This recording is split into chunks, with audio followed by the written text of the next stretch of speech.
Hasan ಅಂಜಲ್ ಸಾರಥ್ಯದಲ್ಲಿ Raichur today news ಸಮಸ್ತ ಎಲ್ಲಾ ನೋಡುಗರಿಗೆ ನಮಸ್ಕಾರಗಳು. ನಿಮ್ಮೆಲ್ಲರ ನೆಚ್ಚಿನ ರಾಯಚೂರು ಟುಡೇ ನ್ಯೂಸ್ಗೆ ಸ್ವಾಗತ. ನಿಮ್ಮ ಜೀವನದಲ್ಲಿನ ಎಲ್ಲಾ ದುಃಖಗಳನ್ನು ದೂರ ಆಗಿಸಲಿ. 2026ರ ನಾಗರ ಪಂಚಮಿ ಶುಭಾಶಯಗಳು. ಕರೆಮ್ಮ ಜಿ ನಾಯಕ್.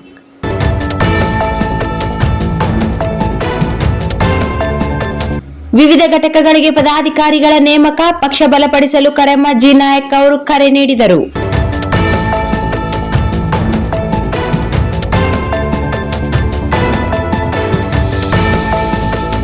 ಜೆಡಿಎಸ್ ಪಕ್ಷದ ಸಂಘಟನೆಯನ್ನು ದೇವದುರ್ಗ ಹಾಗೂ ಅರ್ಕೇರಾ ತಾಲೂಕುಗಳಲ್ಲಿ ಮತ್ತಷ್ಟು ಬಲಪಡಿಸುವ ನಿಟ್ಟಿನಲ್ಲಿ ವಿವಿಧ ಘಟಕಗಳಿಗೆ ನೂತನ ಪದಾಧಿಕಾರಿಗಳನ್ನು ನೇಮಕ ಮಾಡಿ ಆದೇಶ ಪ್ರತಿ ನೀಡಲಾಗಿದೆ ಎಂದು ಸುದ್ದಿಗೋಷ್ಠಿ ಉದ್ದೇಶಿಸಿ ಮಾತನಾಡಿದರು.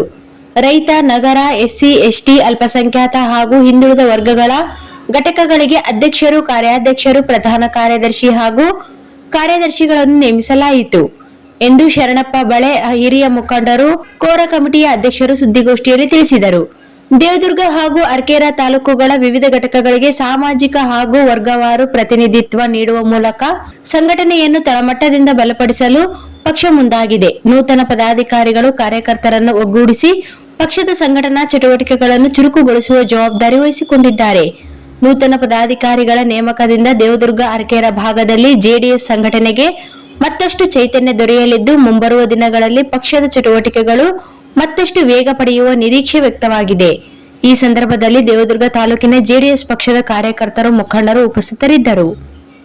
ಹಿರಿಯರು, ದೇವದುರ್ಗ ತಾಲೂಕಾ ಅಧ್ಯಕ್ಷರಾದಂತಹ ಬಸವನಗೌಡ ದೇಸಾಯಿ ಸರ್ ಅವರೇ, ಸೋದರರು ತಾಲೂಕಾ ಅರಕೇರಿ ಅಧ್ಯಕ್ಷರಾದಂತಹ ಸಿದ್ದಣ್ಣ ಅವರೇ, ನಮ್ಮ ಪಕ್ಷದ ವಕ್ತಾರರಾದ ಚೆನ್ನಪ್ಪ ಅವರೇ, ನಮ್ಮ ಅರಕೇರಿ ತಾಲೂಕು ವಕ್ತಾರರಾದಂತಹ ಗೋವಿಂದರಾಜ್ ಅವರೇ, ಯೂತ್ ಅಧ್ಯಕ್ಷರಾದಂತಹ ರಮೇಶ್ ರಾಮನಾಳ್ ಅವರೇ, ನವಿಸಾಬ್ರೆ, ಚೆನ್ನಪ್ಪಣ್ಣ ಅವರೇ, ನಾಗರಾಜ್ ಪಾಟೀಲ್ ರೇ, ಗೋವಿಂದರಾಜ್ ಅವರೇ, ಎಲ್ಲ ನನ್ನ ಪಕ್ಷದ ಮುಖಂಡರೇ. ಈಗಾಗಲೇ ಕೋರ್ ಕಮಿಟಿಯ ಅಧ್ಯಕ್ಷರು ಹೇಳಿದ ಪ್ರಕಾರ ರಾಷ್ಟ್ರೀಯ ಅಧ್ಯಕ್ಷರಾದಂತಹ ಸನ್ಮಾನ್ಯ ದೇವೇಗೌಡರು ಮತ್ತೆ ರಾಜ್ಯಾಧ್ಯಕ್ಷರಾದಂತಹ ಸನ್ಮಾನ್ಯ ಕುಮಾರಣ್ಣ ಅವರು ಏನು ತಾಲೂಕಾ ಕೋರ್ ಕಮಿಟಿ ಪದಾಧಿಕಾರಿಗಳ ನೇಮಕ ಮತ್ತೆ 2 ತಾಲೂಕುಗಳ ಅಧ್ಯಕ್ಷರು ಪದಾಧಿಕಾರಿಗಳ ನೇಮಕ ಆದ್ಮೇಲೆ ನಮ್ಮ ರಾಜ್ಯ ಮುಖಂಡರಾದಂತಹ ನಾಡಗೌಡ ಸಾಹೇಬರು ಮತ್ತೆ ಮಾಂತೇಶ್ ಪಾಟೀಲ್ ಸರ್ ಅವರು, ವಿರೂಪಾಕ್ಷಣ್ಣ ಅವರು, ಜಿಲ್ಲಾಧ್ಯಕ್ಷರು ವಿರೂಪಾಕ್ಷಣ್ಣ ಅವರು ಎಲ್ಲರೂ ಬಂದು ಅವರಿಗೆ ಆದೇಶ ಪತ್ರಗಳನ್ನ ವಿತರಣೆ ತಮ್ಮ ಮುಖಾಂತರ ಮಾಡಿದ್ರು. ಆದ್ರೆ ಈಗ ವಿವಿಧ ಘಟಕಗಳ ಜವಾಬ್ದಾರಿ ಮಾಡುವಂತ ಜವಾಬ್ದಾರಿ ಜೆಡಿಎಸ್ ಪಕ್ಷದ ಕಾರ್ಯಕರ್ತರು ಆದ್ರೂ ಕೂಡ ಅದರಲ್ಲಿ ಎಲ್ಲರಿಗೂ ಸಾಮಾಜಿಕ ನ್ಯಾಯ ಕೊಡುವಂತ ಒಂದು ಪ್ರಯತ್ನವನ್ನ ನಮ್ಮ ತಾಲೂಕಾ ಕೋರ್ ಕಮಿಟಿ ಅಧ್ಯಕ್ಷರು, ಇಬ್ರು ತಾಲೂಕಾ ಕ್ರಿಯೇಟಿವ್ ಅಧ್ಯಕ್ಷರು ಅಂತ ಇವರೆಲ್ಲರೂ ಮಾಡ್ಯಾರ.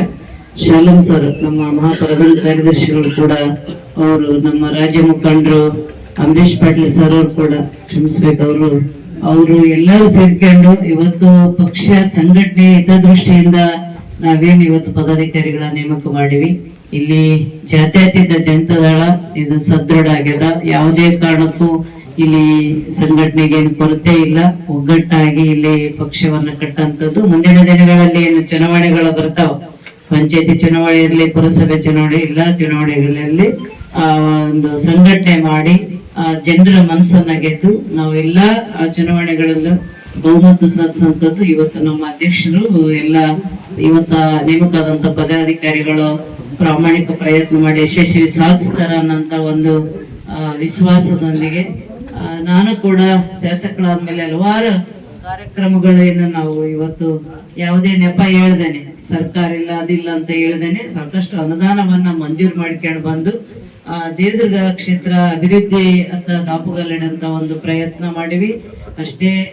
ನಾನು ಅವೆಲ್ಲ ಹೇಳಕ್ ಹೋದ್ರೆ ಸಾಕಷ್ಟು ಕೆಲಸಗಳು ತಂದಿವಿ. ಆದ್ರೆ ಈಗ ನಾನು ಆರೋಗ್ಯ ಮತ್ತು ಶಿಕ್ಷಣ ಮತ್ತೆ ಕೃಷಿ ಇದನ್ನೆಲ್ಲ ಮೂಲಭೂತ ಸೌಕರ್ಯಗಳಿಗೆ ನಾವು ಜಾಸ್ತಿ ಒತ್ತು ಕೊಟ್ಟು 100 ಕೋಟಿ ಅನುದಾನವನ್ನ ನಾವು ಪ್ರತಿ ಊರಿಗೆ ಬಳಸುವಂತ ಕಾರ್ಯಕ್ರಮಗಳಾಗಿವೆ. ಒಂದು ದಿನ ನಾನು ಪತ್ರಿಕಾಗೋಷ್ಠಿ ಕರೆದು ನಾವು ತಂದಂತ ಒಂದು ನಮ್ಮ ಅವಧಿಯಲ್ಲಿ ಏನೇನು ಕೆಲಸಗಳು ಮಾಡಿವೆ ಅನ್ನೋಂಥದ್ದು ನನ್ನ ಪತ್ರಕರ್ತ ಸೋದರರ ಗಮನಕ್ಕೆ ತರ್ತೀನಿ. ನಾನು ಇವತ್ತು ಪದಾಧಿಕಾರಿಗಳ ನೇಮಕ ಕಾರ್ಯಕ್ರಮ ಇರೋದ್ರಿಂದ, ಯಾಕಂದ್ರೆ ನಮ್ಮ ದೇವದುರ್ಗ ಬರಗಾಲ ಅಂತ ಡಿಕ್ಲೇರ್ ಮಾಡ್ಕೊಂಡು ಈ ಸರ್ಕಾರದ ಮುಖ್ಯಮಂತ್ರಿಗಳಿಗೆ ಮತ್ತೆ ಉಸ್ತುವಾರಿ ಮಂತ್ರಿಗಳಿಗೆ ಒಂದು ಮನವಿ ಮಾಡಿ ಇವತ್ತೇನು ಮುಂಗಾರು ಮಳೆ ಕೈಕೊಟ್ಟಂತ ಸಂದರ್ಭದಲ್ಲಿ ಇವತ್ತು ನಮ್ಮ ರೈತರು ಕಂಗಾಲಾಗ್ಯಾರ.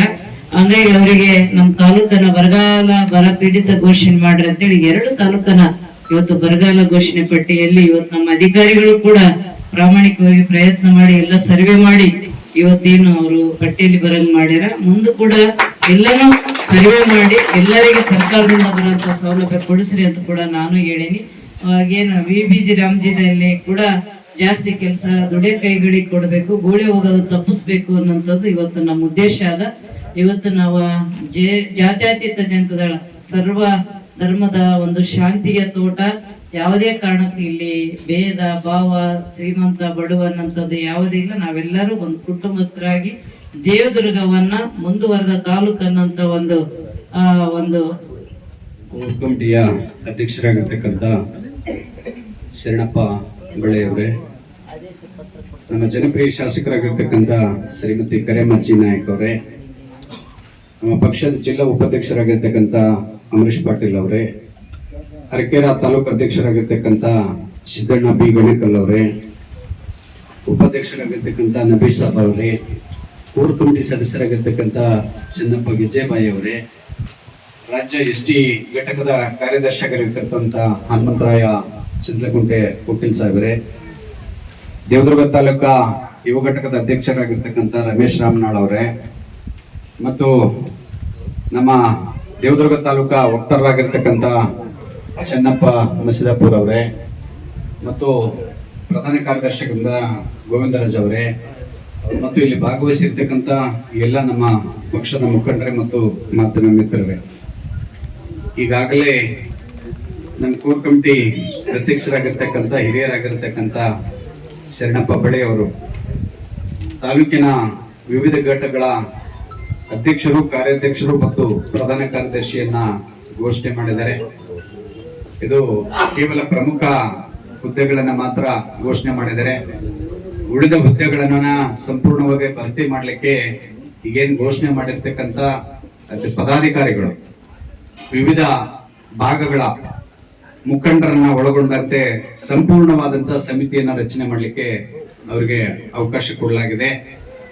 ಇವತ್ತೇನು ಈ ಪತ್ರಿಕಾಗೋಷ್ಠಿ ನಂತರದಲ್ಲಿ ಈಗೇನು ಘೋಷಣೆ ಮಾಡಿರ್ತಕ್ಕಂಥ ಎಲ್ಲಾ ಪದಾಧಿಕಾರಿಗಳಿಗೆ ನೇಮಕಾತಿ ಆದೇಶ ಪತ್ರವನ್ನ ದೇವದುರ್ಗ ತಾಲೂಕು ಅಧ್ಯಕ್ಷರು ಮತ್ತು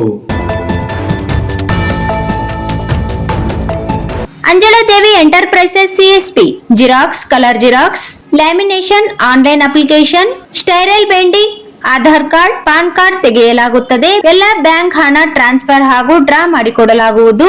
ಜೀರೋ ಅಕೌಂಟ್ ಖಾತೆ ತೆಗೆಯಲಾಗುವುದು. SBI ಲೈಫ್ ಇನ್ಶೂರೆನ್ಸ್ ಹಾಗೂ ಸ್ಟಾರ್ ಹೆಲ್ತ್ ಇನ್ಶೂರೆನ್ಸ್ ಮಾಡಲಾಗುವುದು. ಪ್ರಧಾನಮಂತ್ರಿ ಜೀವನ್ ಜ್ಯೋತಿ ಭೀಮ್ ಯೋಜನೆ ಮತ್ತು ಪ್ರಧಾನಮಂತ್ರಿ ಸುರಕ್ಷಾ ಯೋಜನಾ EKYC banking mobile number update ಮಾಡಲಾಗುವುದು. ಹೊಸ ಬಸ್ ಸ್ಟ್ಯಾಂಡ್ ಹತ್ತಿರ ರಾಯಚೂರು ರೋಡ್, ದೇವದುರ್ಗ. ಸಂಪರ್ಕಿಸಲು ಮೊಬೈಲ್ ನಂಬರ್ 9148622292. ಹೊಸ ಬಸ್ ಸ್ಟ್ಯಾಂಡ್ ಹತ್ತಿರ ರಾಯಚೂರು ರೋಡ್, ದೇವದುರ್ಗ.